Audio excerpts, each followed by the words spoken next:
Saudara pendengar di segenap penjuru tanah air, selamat bergabung dengan Lumen Indonesia. Lumen Indonesia siap melayani Anda setiap hari. Saudara terkasih, marilah kita bersatu dalam Tuhan kita Yesus Kristus yang tidak berubah dahulu, sekarang, dan selama-lamanya. Allah Sang Maha Rahim mengasihi dan menerima sebagaimana adanya kita.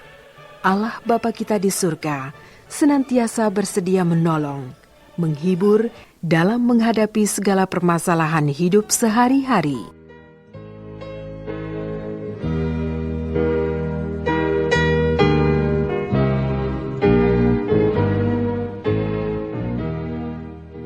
Saudara-saudari, marilah kita mendengarkan renungan dengan judul Kalau Tuhan Menghendaki.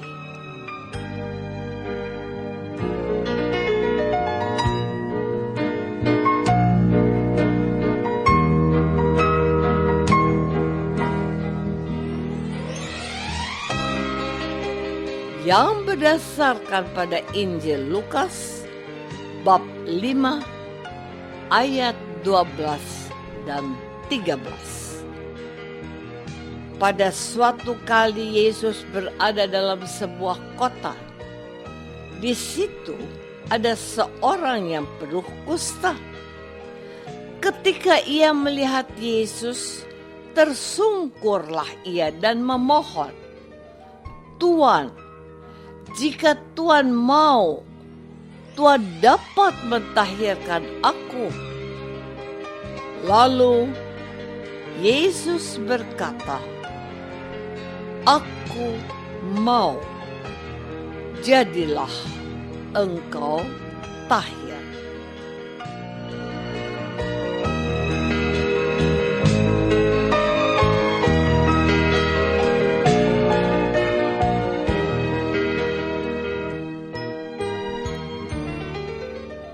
Dalam nama Bapa dan Putra dan Roh Kudus. Amin. Saudara-saudari terkasih dalam nama Tuhan Yesus Kristus. Keyakinan, percaya, dan iman yang kita miliki sebagai orang Katolik terkadang hanya sebatas sebuah nama karena kita sudah dibaptis.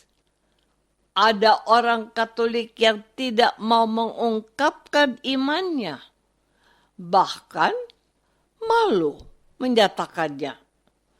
Beberapa kali saya menonton di televisi para atlet sepak bola, bulu tangkis, basket, atletik yang dengan bangga menunjukkan imannya dengan membuat tanda salib setelah memenangkan sebuah ajang lomba atau pertandingan. Yang menarik, ada seorang yang meskipun ia belum berhasil, ia tetap membuat tanda salib. Atlet itu namanya Yonatan Christie. Artinya apa? Dalam segala keadaan kita tetap bersama dengan Tuhan. Tuhan ada dalam hati kita. Kita perlu mengakuinya. Seorang kusta yang melihat Yesus, ia menemukan bahwa inilah kesempatan untuk menyatakan keyakinannya. Tuan, kalau engkau mau, engkau dapat menyembuhkan aku. Gayung bersabut. Tuhan Yesus mengabulkan keinginannya dan dia disembuhkan. Saudara-saudari terkasih, untuk tidak menyalahi aturan hukum Taurat, maka ia diminta Yesus untuk menunjukkan kepada para imam untuk mendapat pengakuan dan agar ia bisa diterima kembali dalam pergaulan umum. Sebab orang-orang kusta adalah kelompok yang sangat dikucilkan. Yesus melarang dia memberitakan penyembuhannya kepada siapapun. Alih-alih menaati kehendak Yesus, ia pergi menyebarkan pengalamannya dan orang banyak berbondong-bondong mencari Yesus untuk mendengarkan Yesus dan supaya mereka yang sakit juga dapat disembuhkan oleh Yesus. Tetapi Yesus mengundurkan diri ke tempat sunyi dan berdoa. Tuhan Yesus juga butuh waktu untuk menyendiri dan berkomunikasi dengan Bapaknya. Menarik untuk diperhatikan. Pertama, Tuhan mengabulkan permohonan orang kusta itu dan ia disembuhkan. Kedua, orang kusta itu dilarang menampakkan diri kepada orang banyak dan menunjukkan diri kepada para imam bahwa ia telah sembuh. Tetapi ia justru mengabarkan kisah pentahirannya dari kusta dan bahwa Yesuslah yang telah menyembuhkannya. Saudara-saudari terkasih, inilah yang saya mau katakan kepadamu, bahwa sebagai orang Katolik, kita hendaknya selalu menyempatkan diri untuk mencari Allah dan mengandalkan Allah dalam setiap permohonan yang kita panjatkan kepadanya.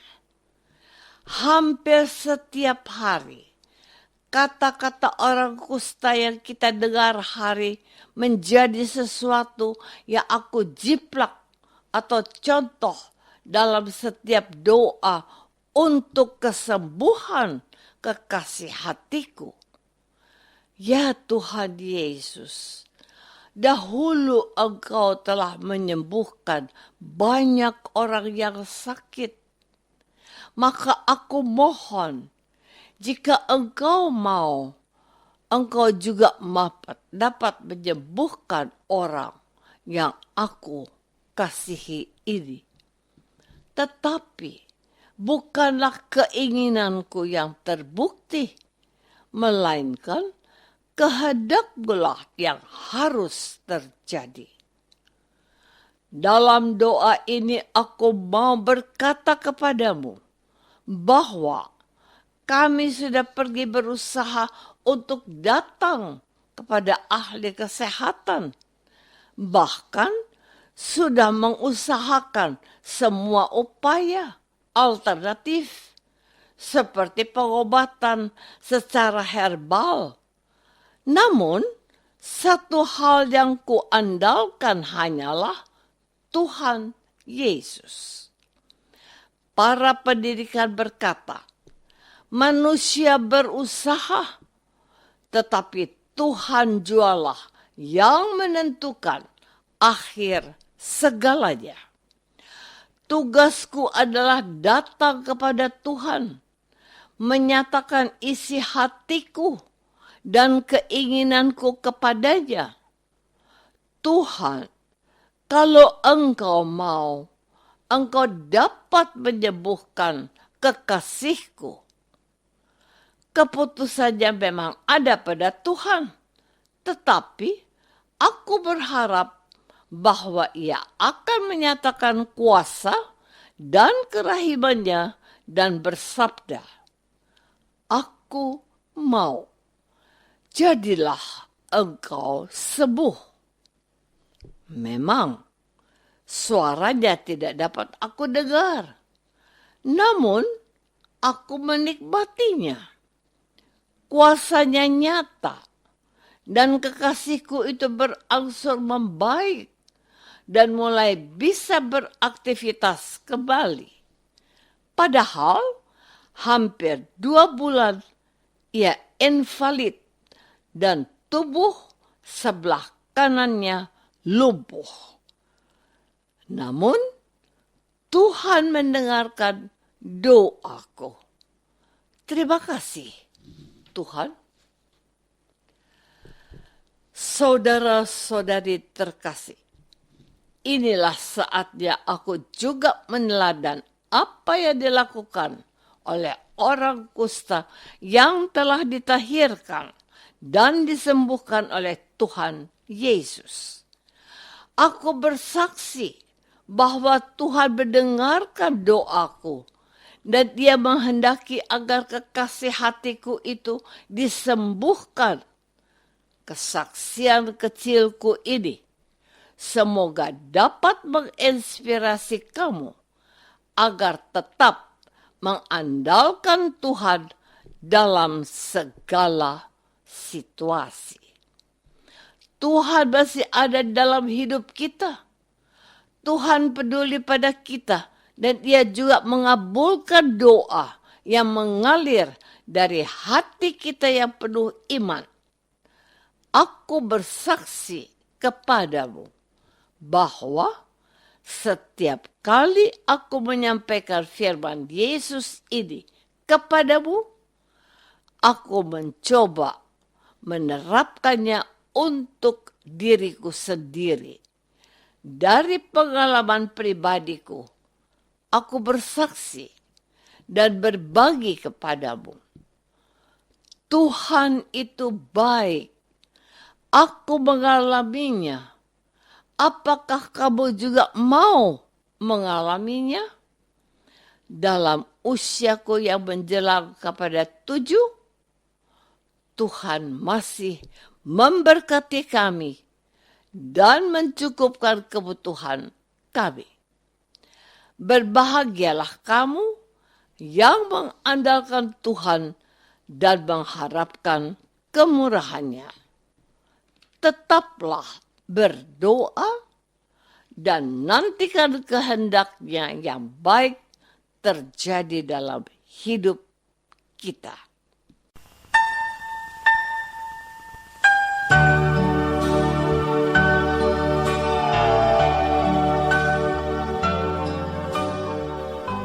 Saudara terkasih, marilah kita masuk dalam saat hening sejenak untuk meresapkan renungan yang baru saja kita dengar bersama dalam kehidupan iman kita masing-masing.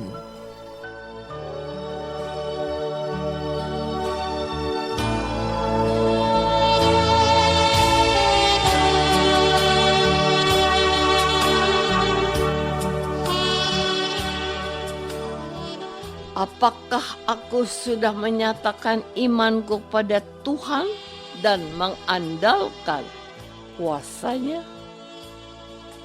Marilah kita berdoa. Bapa yang Maha Baik, kami seringkali berdoa kalau kami kepepet dan tak berdaya. Sadarkanlah kami bahwa hanya Engkaulah pribadi yang harus kami andalkan dalam setiap keadaan. Tambahkanlah iman kami demi Kristus, Tuhan kami. Amin. Semoga kita semua selalu dinaungi dan dibimbing oleh berkat Allah yang Maha Kuasa. Dalam nama Bapa dan Putra dan Roh Kudus. Amin.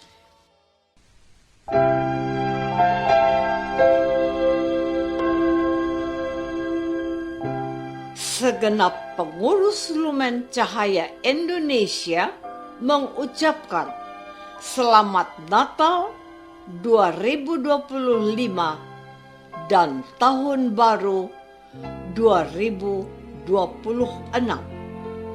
Semoga Tuhan Yesus senantiasa memberkati kita semua. Amin.